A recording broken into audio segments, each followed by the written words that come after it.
Versículo de número 8, queridos. Abra sua Bíblia, versículo de número 8. Está escrito assim: e finalmente, sede todos de um mesmo sentimento, compassivos, amando os irmãos, entranhavelmente misericordiosos e afáveis, não tornando mal por mal. Aleluia. Não tornando mal por mal, ou injúria por injúria. Antes, pelo contrário, bendizendo, sabendo que para isto foste chamado, para que por herança alcanceis a bênção. Versículo 10: porque quem quer amar a vida e ver os dias bons, refreie a sua língua, do qual os seus lábios não falem engano. Aparte-se do mal e faça o bem, busque a paz e siga, porque os olhos do Senhor estão sobre os justos e os seus ouvidos atentos às suas orações, mas o rosto do Senhor é contra os que fazem o mal. Quem pode dizer amém? Amém. Glória a Deus, bendito seja o nome santo do Senhor. Então, queridos, nesta noite, mediante a mensagem expositiva de 1 Pedro, logo depois de uma mensagem para os casais,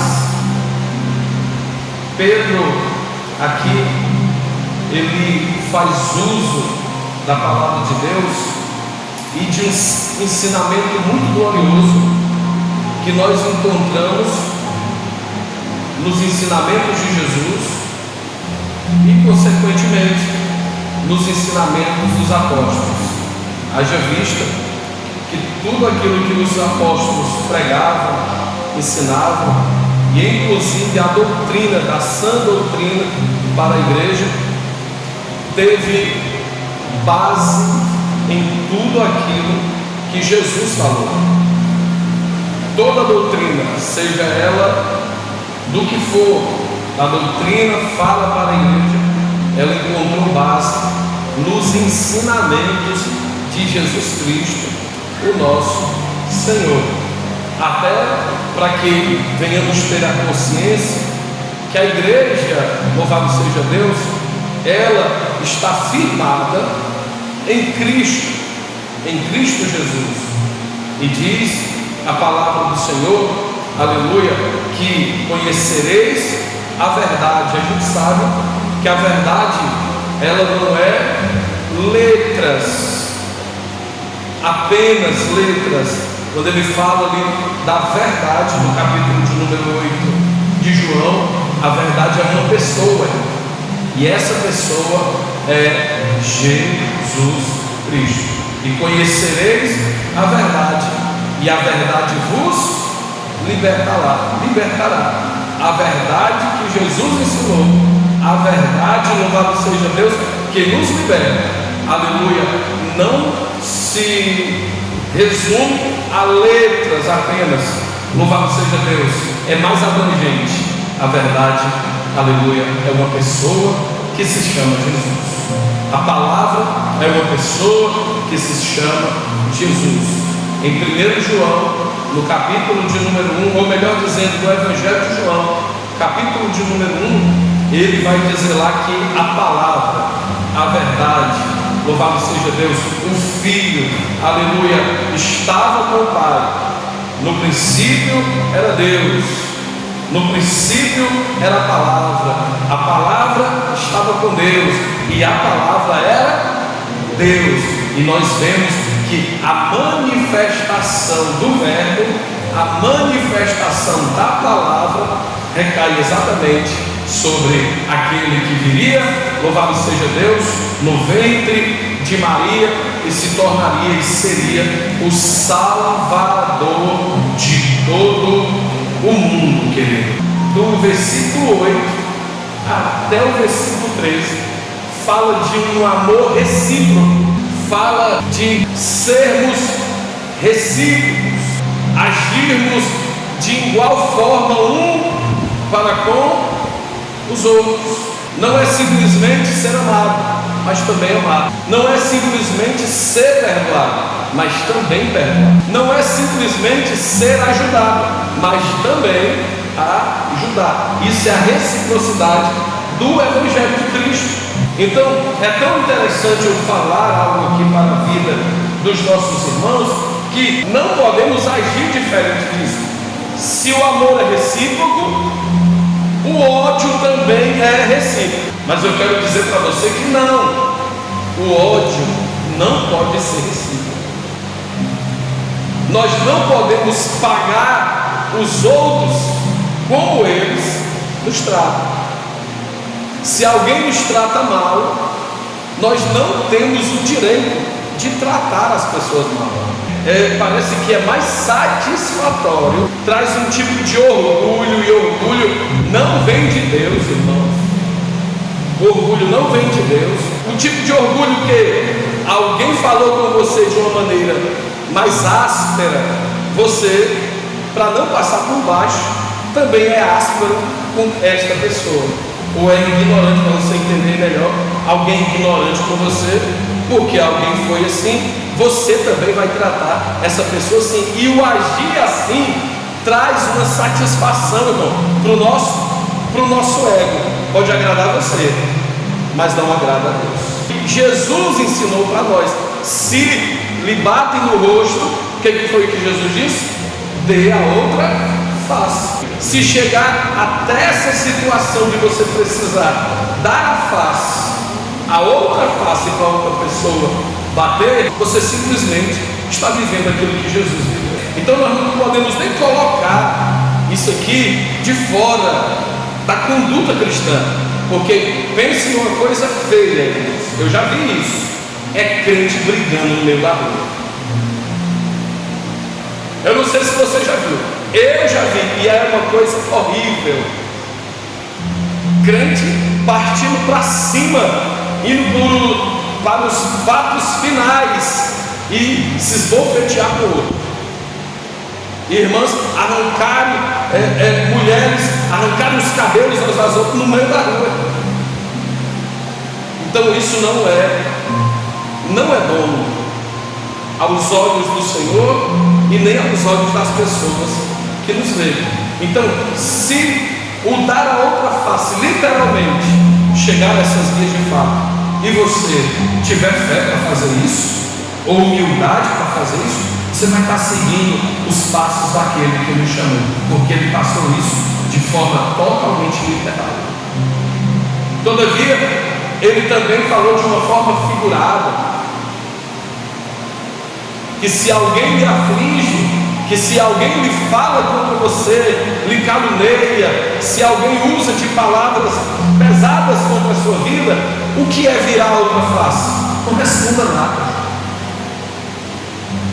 Não queira se justificar. Entrega a Deus aquilo que fala contra você.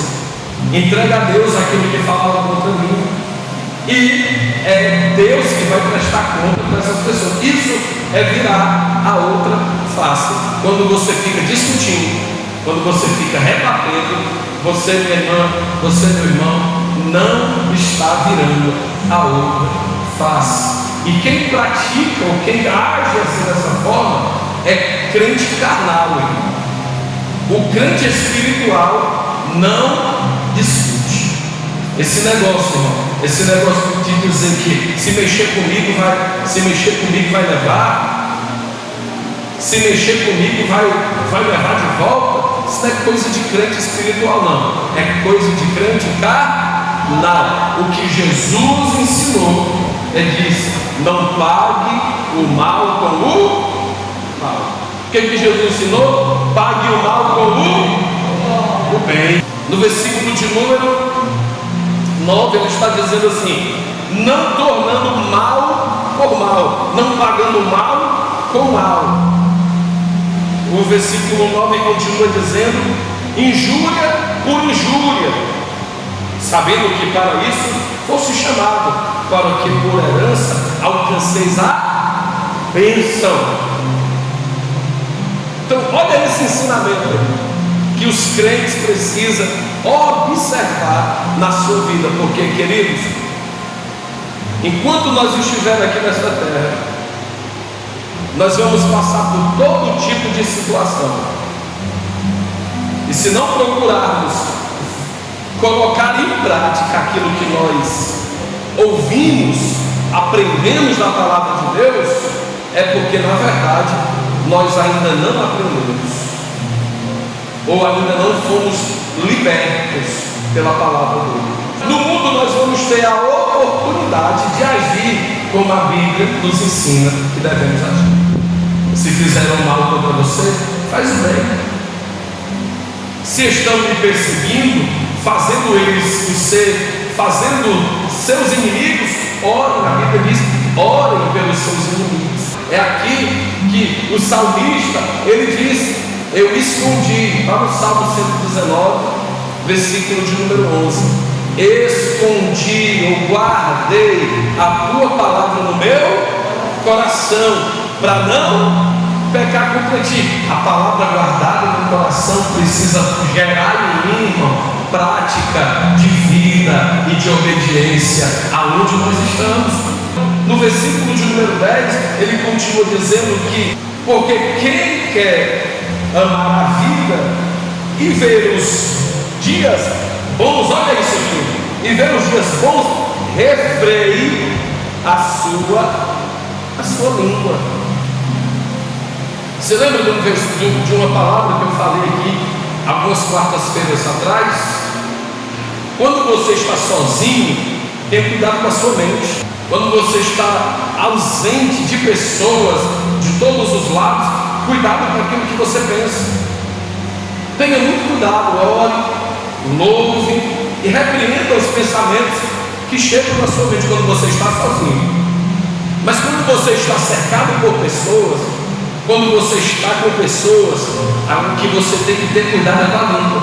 Grandes partes de aflições que nós passamos com pessoas, momentos difíceis, com pessoas, comunhão sendo bombardeada, mal entendidos, com pessoas e que geram discórdia, incompreensão, divisão, é gerado porque pessoas em público não sabem refrear a sua língua e falam de maneira desordenada. E o nosso adversário é especialista, irmão, de pegar palavras que nós falamos, palavras que você julga não entender, não, mas foi só um comentáriozinho, mas esse comentáriozinho Satanás transforma num grande abismo contra a sua vida e para atingir também outras pessoas.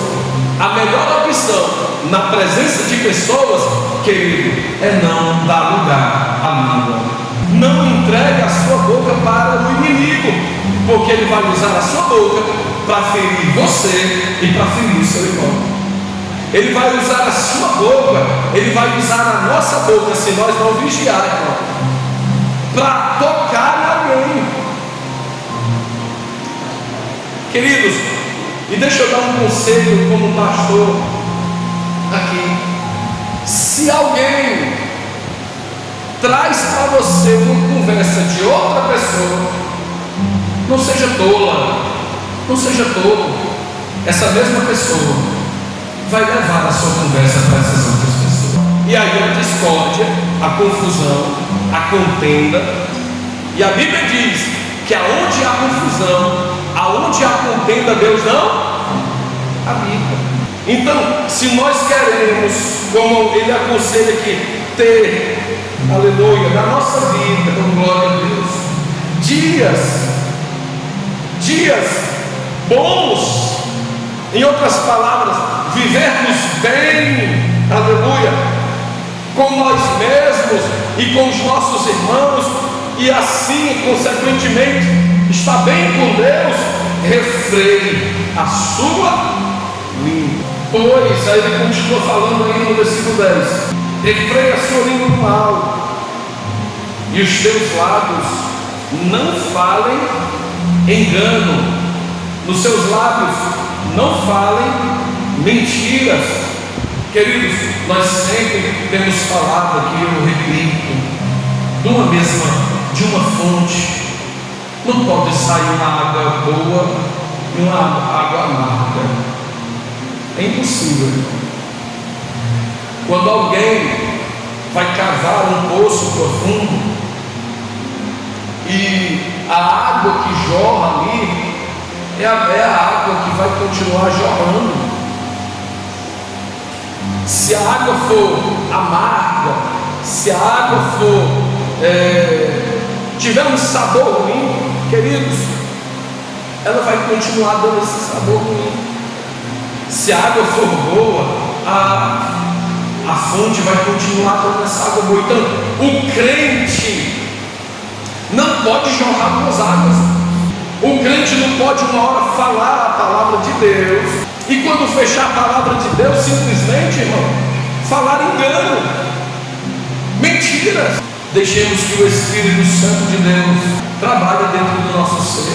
Deixe o engano de lado, deixe a mentira de lado, deixe as contendas de lado, deixe as conversas de lado, os comentários maldosos de lado, e jorra a água viva que a mulher lá no capítulo 4 do Evangelho de João começou a jorrar quando Jesus, ou ela bebeu da água que Jesus deu para ela. Sabe qual foi o tipo de água que ela foi jorrar? Ela deixou Jesus lá no momento, foi para a cidade de Samaria, louvado seja Deus, e sabe o que foi que ela fez?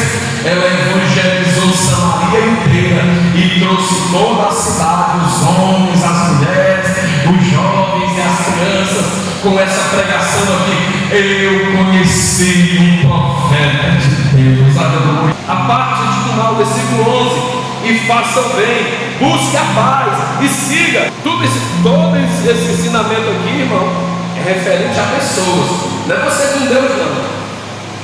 Ah, não, estou bem com Deus. É quando vai aqui na terra, é magoado com um, é magoado com o outro, é com raiva de um, é com raiva. Você não está bem com Deus, não. A vida ou a comunhão que nós temos com Deus, ela é demonstrada pela comunhão que nós temos com os nossos irmãos. Se eu estiver irado com você, se eu estiver com raiva, magoado com você, querido, eu não estou bem com Deus. Versículo 17. Até o versículo 13, até o 17, ele diz assim: e qual é aquele que vos fará mal, se fores seguidores do bem? É uma pergunta. Se você faz o bem, quem é que vai fazer o mal contra você? Mas também, se padecerdes por amor à justiça, sois bem-aventurados, e não temais, com medo deles, nem vos perturbeis. Isso aqui mostra exatamente o contexto que esta igreja, que está sendo perseguida, irmão, está vivendo. Eles estavam sendo acusados daquilo que eles não fizeram. E a acusação do imperador Nero foi acusar os cristãos de colocarem fogo em Roma. E essa acusação injusta contra os cristãos que faziam o bem e serviam a Deus, perderam a casa deles, perderam a terra deles, porque agora eles viviam como peregrinos, irmão, de um lado para o outro, por causa de uma mentira, por causa de uma calúnia. Mas Pedro aqui não dá uma palavra gerando na vida da igreja vingança. Não é isso que muitos louvores estão nos falando hoje, gerando crentes vingativos? Que para ser honrado, Deus precisa bater um, puxar o tapete de um, fazer a coroa da cabeça de um cair, para poder ir para a sua cabeça. Não é assim que tem sido feito nos nossos dias. Nós somos membros de um só corpo. Você não é o corpo de Cristo, você é membro do corpo de Cristo. E o menor membro, diz Paulo em Coríntios, irmãos, por menor que ele seja, for desonrado, todo o corpo vai padecer com ele. Experiência própria. Quem já levou uma topada no dedo mindinho do pé? Quem já levou? Acho que todo mundo, né? Se você ainda não levou, se prepare, porque você ainda vai levar. É no dedo mindinho, irmão, do pé. Mas a dor, você sentiu no corpo todo, você se troça, se descarga. É, não é? Todavia, o menor membro, sendo honrado, louvado seja Deus, todo o corpo também será honrado por ele. A sua derrota não pode significar a minha vitória, não, irmão. Que mentira de Satanás é essa? A minha oportunidade não é quando você cai, não, irmão. Que mentira de Satanás é essa?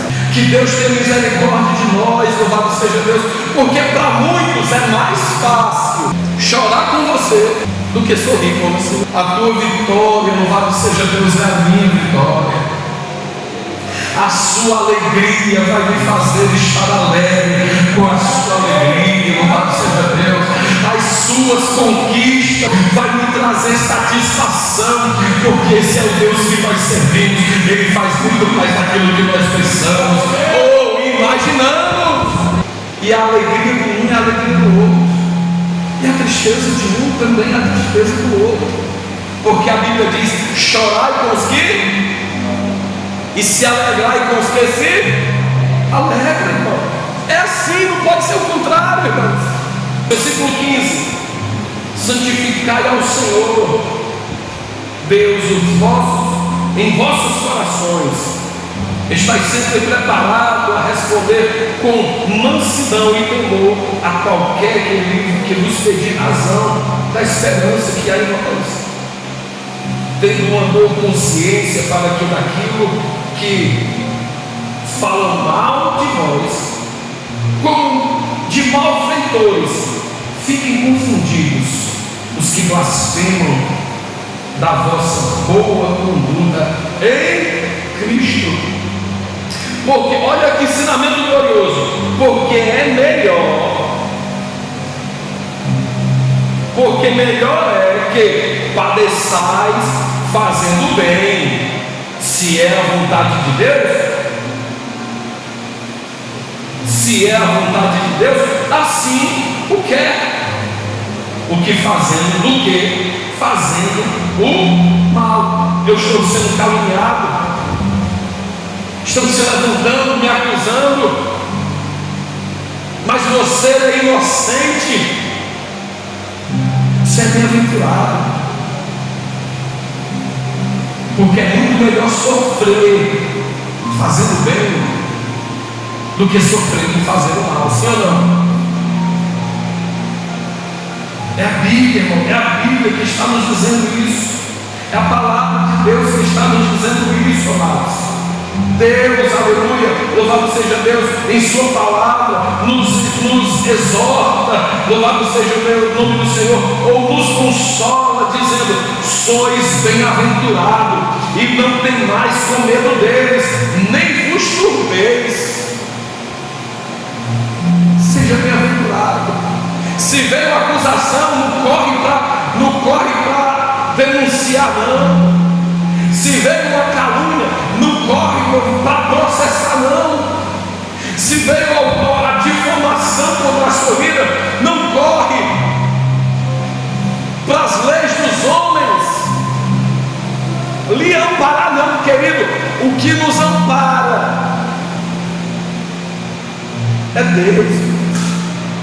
É Ele que nos ampara, é Ele que nos justifica, é Ele, louvado seja o nome santo do Senhor. E todas as vezes que eu ou você queremos fazer justiça com as nossas próprias mãos, o que diz em Tiago para nós? A justiça do homem não opera a justiça de Deus. Aleluia, glória a Deus.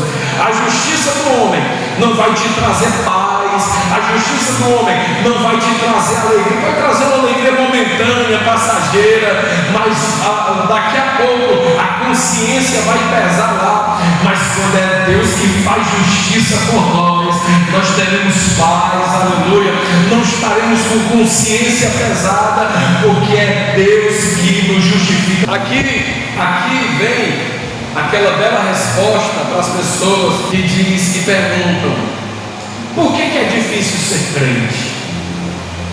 Por que é tão difícil? Muitas pessoas dizem que é difícil. Servir a Deus é difícil.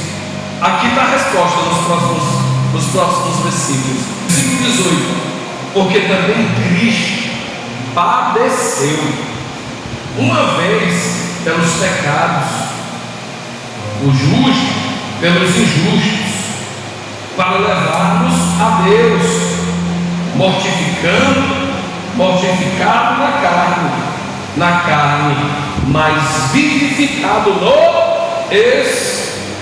Espírito, no qual também foi e pregou aos espíritos em prisão, os quais no outro tempo foram rebeldes, quando a longanimidade de Deus esperava nos dias de Noé, enquanto se preparava a arca, na qual poucas, isto é, 8 almas se salvaram pelas águas, que também, como uma verdadeira figura, agora vos salva o batismo, não do despojamento da imundícia da carne, mas da indagação de uma boa consciência para com Deus, pela ressurreição de Jesus Cristo, o qual está à destra de Deus, tendo subido aos céus,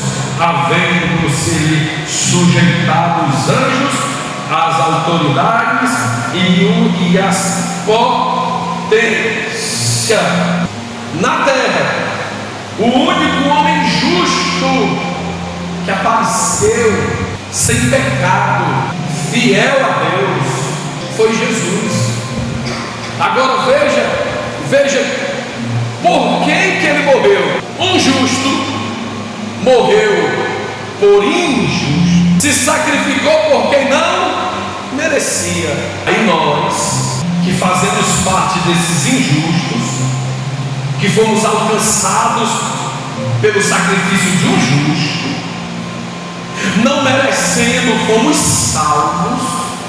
Agora o nosso irmão precisa de perdão e a gente não quer liberar, porque ele não é merecedor do meu perdão. O quê? Você está vivendo com o mundo, rapaz. Você agora é Deus, é a segunda pessoa da Trindade. E é por isso que na oração do Pai Nosso, quando ele dá para nós a oração modelo no capítulo 6 de João, quando chega lá na parte de pedir perdão, ele condiciona, Jesus condiciona para que eles venham orar, entendendo a condição do perdão deles. Ele diz assim: perdoa os nossos pecados, assim como nós temos perdoado. Perdoa as nossas dívidas, assim como nós temos perdoado a dívida de outros. Se eu tenho perdoado quem me machucou, quem me magoou, libera o perdão, porque eu estou fazendo aquilo que o Senhor me ensinou. Vamos tomar por exemplo a Cristo, o nosso maior exemplo. O nosso maior exemplo. Você lembra quando ele falou: quem quer vir após mim, negue-se a si mesmo, tome a sua cruz. E ele diz o quê? Me siga. Se eu estou seguindo alguém, a pessoa que eu estou seguindo, ele está à frente ou ele está atrás? Ele está na frente. Eu estou seguindo, então ele está na frente. Em outras palavras, para seguir Jesus você tem que andar nos passos dele, andar nas pegadas dele, praticar o que ele praticou e o que ele ensinou. Oh, aleluia, glória a Deus.